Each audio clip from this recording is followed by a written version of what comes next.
दोस्तों आप सभी लोगों का मेरे यूट्यूब चैनल पर स्वागत है। दोस्तों आज का वीडियो हम हैलोजन के बेसिक नेचर के बारे में जानेंगे। तो आइए आज का वीडियो को शुरू करते हैं। दोस्तों पीरियोडिक टेबल में जब किसी भी एलिमेंट की इलेक्ट्रोनेगेटिविटी और आयनाइजेशन एनर्जी कम होती है तो वो एटम मेटेलिक कैरेक्टर शो करता है, और जब वो मेटेलिक कैरेक्टर शो करता है तो इसका मतलब है कि उसमें कुछ बेसिक नेचर भी होता है। जैसे जैसे मेटेलिक कैरेक्टर बढ़ता है तो उसका बेसिक नेचर भी बढ़ता जाता है, लेकिन जैसे जैसे मेटेलिक कैरेक्टर कम होगा तो वहाँ पर नॉन मेटेलिक कैरेक्टर बढ़ेगा, और जब नॉन मेटेलिक कैरेक्टर बढ़ेगा तो इसका मतलब है कि वहाँ पर बेसिक नेचर भी कम होता जाएगा। दोस्तों कोई भी एलिमेंट बेसिक नेचर तब दिखाएगा जब उसका मेटेलिक कैरेक्टर ज़्यादा हो, और जब उसका मेटेलिक कैरेक्टर ज़्यादा होगा तो इसका मतलब है कि वहाँ पर उसकी आयनाइजेशन एनर्जी कम होगी, और जब उसकी आयनाइजेशन एनर्जी कम होगी तो इसका मतलब है कि वो आसानी से इलेक्ट्रॉन लूज कर देगा, और जब वो आसानी से इलेक्ट्रॉन लूज कर देगा तो इसका मतलब है कि वो कैटायन का फॉर्मेशन करेगा। तो इस तरह से हमने देखा कि बेसिक नेचर दिखाने वाले जो एलिमेंट होते हैं तो वो कैटायन का फॉर्मेशन करते हैं।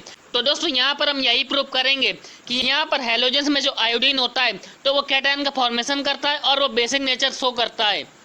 दोस्तों जब हम पीरियोडिक टेबल में किसी भी पीरियड में लेफ्ट टू राइट जाते हैं तो वहाँ पर इलेक्ट्रोनेगेटिविटी और आयनाइजेशन एनर्जी बढ़ती है, और जब इलेक्ट्रोनेगेटिविटी और आयनाइजेशन एनर्जी बढ़ती है तो इसका मतलब है कि वहाँ पर मेटेलिक कैरेक्टर कम होता है। मेटेलिक कैरेक्टर के कम होने का मतलब है कि वहाँ पर नॉन मेटेलिक कैरेक्टर बढ़ता है।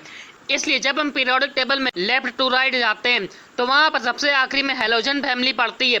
इसलिए यहाँ पर हैलोजन फैमिली का मेटेलिक कैरेक्टर बहुत कम होता है और उनका नॉन मेटेलिक कैरेक्टर बहुत ज़्यादा होता है।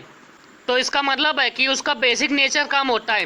दोस्त लेकिन जब हम किसी भी ग्रुप में टॉप टू बॉटम जाते हैं तो वहाँ पर उसकी इलेक्ट्रोनेगेटिविटी और आयनाइजेशन एनर्जी कम होती है। तो इसका मतलब है कि वहाँ पर नॉन मेटेलिक कैरेक्टर कम होता है। नॉन मेटेलिक कैरेक्टर कम होता है, इसका मतलब है कि वहाँ पर मेटेलिक कैरेक्टर बढ़ेगा, और मेटेलिक कैरेक्टर के बढ़ने का मतलब है कि वहाँ पर बेसिक नेचर भी बढ़ेगा। इसलिए जब हम हैलोजन फैमिली में फ्लोरीन से आयोडीन की तरफ जाते हैं तो वहाँ पर इलेक्ट्रोनेगेटिविटी और आयनाइजेशन एनर्जी कम होती है। इसका मतलब है कि जब हम हैलोजन फैमिली में फ्लोरीन से आयोडीन की तरफ जाएंगे तो वहाँ पर बेसिक नेचर बढ़ेगा। तो यहाँ पर हैलोजन फैमिली में आयोडीन के इलेक्ट्रोनेगेटिविटी और आयनाइजेशन एनर्जी कम होती है, इसलिए ये I+ और I3+ आयन का फॉर्मेशन करता है। तो आइए अब I+ और I3+ आयन के एग्जिस्टेंस के एविडेंस की तरफ चलते हैं।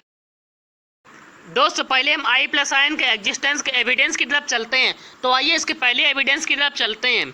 दोस्तों इसका पहला एविडेंस होता है दोस्तों जो आयोडीन मोनोक्लोराइड होता है मतलब ICl, तो जब ये मॉल्टन स्टेट में रहता है मतलब जब वो गला हुआ रहता है तो वो मॉल्टन ICl इलेक्ट्रिसिटी का एक अच्छा कंडक्टर होता है। तो इसका मतलब है कि यहाँ पर I+ आयन का फॉर्मेशन होता है, और जब ICl इलेक्ट्रिसिटी का गुड कंडक्टर होता है तो वो इस तरह से कुछ ब्रेक होता है। यहाँ पर ICl I+ और ICl2- में ब्रेक होता है।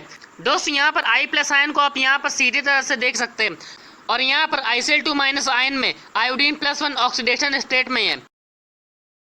तो इस तरह से हमने देखा कि ICl I+ आयन का फॉर्मेशन करता है। दोस्तों ये तो I+ आयन के एग्जिस्टेंस के फर्स्ट एविडेंस के बारे में हो गया। दोस्तों अगले एविडेंस की तरफ चलते हैं। दोस्तों अगला एविडेंस है दोस्तों जब हम ICN का पायरिडीन की प्रेजेंस में इलेक्ट्रोलिसिस कराते हैं तो वहाँ पर I+ आयन का फॉर्मेशन होता है। दोस्तों उसको आप यहाँ पर देख सकते हैं। दोस्तों यहाँ पर ये ICN है, जब हम इसका पायरिडीन की प्रेजेंस में इलेक्ट्रोलिसिस कराएंगे तो यहाँ पर I+ आयन का फॉर्मेशन हो जाता है। तो इस तरह से हमने I+ आयन के एग्जिस्टेंस के एविडेंस के बारे में जाना। दोस्तों अब आगे की तरफ चलते हैं। दोस्तों अब हम I3+ आयन के एग्जिस्टेंस के एविडेंस के बारे में जानेंगे। तो आइए इसके एविडेंस की तरफ चलते हैं। दोस्तों इसका पहले एविडेंस है दोस्तों जब हम ICl3 का इलेक्ट्रोलिसिस कराते हैं तो वहाँ पर I3+ आयन का फॉर्मेशन होता है। तो उसको आप यहाँ पर देख सकते हैं। दोस्तों यहाँ पर जब हम ICl3 का इलेक्ट्रोलिसिस कराते हैं तो यहाँ पर ICl2+ और ICl4- का फॉर्मेशन होता है। दोस्तों यहाँ पर इन दोनों ही आयन में आयोडीन +T ऑक्सीडेशन स्टेट में होता है। तो इस तरह से यहाँ पर I3+ आयन का एग्जिस्टेंस होता है। दोस्तों भाई इसके अगले एविडेंस की तरफ चलते हैं। दोस्तों इसका अगला एविडेंस है दोस्तों जब हम आयोडीन ट्राई एसीटेट का इलेक्ट्रोलिसिस कराते हैं तो वहाँ पर I3+ आयन का फॉर्मेशन होता है। तो यहाँ पर आप उसको देख सकते हैं। यहाँ पर ये आयोडीन ट्राई एसीटेट है, जब हम इसका इलेक्ट्रोलिसिस कराएंगे तो यहाँ पर I3+ आयन का फॉर्मेशन हो जाता है। तो इस तरह से I3+ आयन के एग्जिस्टेंस का सेकंड एविडेंस हो गया। दोस्तों अब इसके अगले एविडेंस की तरफ चलते हैं। दोस्तों इसका अगला एविडेंस है दोस्तों जब हम आयोडीन का फॉस्फोरिक एसिड के प्रेजेंस में नाइट्रिक एसिड से ऑक्सीडेशन कराते हैं तो वहाँ पर आयोडीन फॉस्फेट का फॉर्मेशन होता है। दोस्तों यहाँ पर आयोडीन फॉस्फेट में आयोडीन +3 ऑक्सीडेशन स्टेट में रहता है। तो इसका मतलब है कि वहाँ पर भी I3+ आयन का फॉर्मेशन होता है। तो यहाँ पर आप उसको देख सकते हैं। दोस्तों यहाँ पर ये आयोडीन है, जब हम फॉस्फोरिक एसिड की प्रेजेंस में इसका ऑक्सीडेशन नाइट्रिक एसिड से कराएंगे तो यहाँ पर आयोडीन फॉस्फेट का फॉर्मेशन होता है। दोस्तों यहाँ पर आयोडीन फॉस्फेट में आयोडीन +3 ऑक्सीडेशन स्टेट में रहता है। तो इस तरह से ये I3+ आयन के एविडेंस के बारे में हो गया। तो इस तरह से हमने देखा कि आयोडीन +1 और +3 दोनों ऑक्सीडेशन स्टेट दिखाता है, मतलब I+ और I3+ इन दोनों आयन का फॉर्मेशन होता है। और जब इनका फॉर्मेशन होता है तो इसका मतलब है कि यहाँ पर आयोडीन में कुछ बेसिक नेचर भी होता है। तो इस तरह से हमने आज के वीडियो में हैलोजेंस के बेसिक नेचर के बारे में जाना। दोस्तों इसी के साथ हमारा आज का वीडियो कंप्लीट होता है।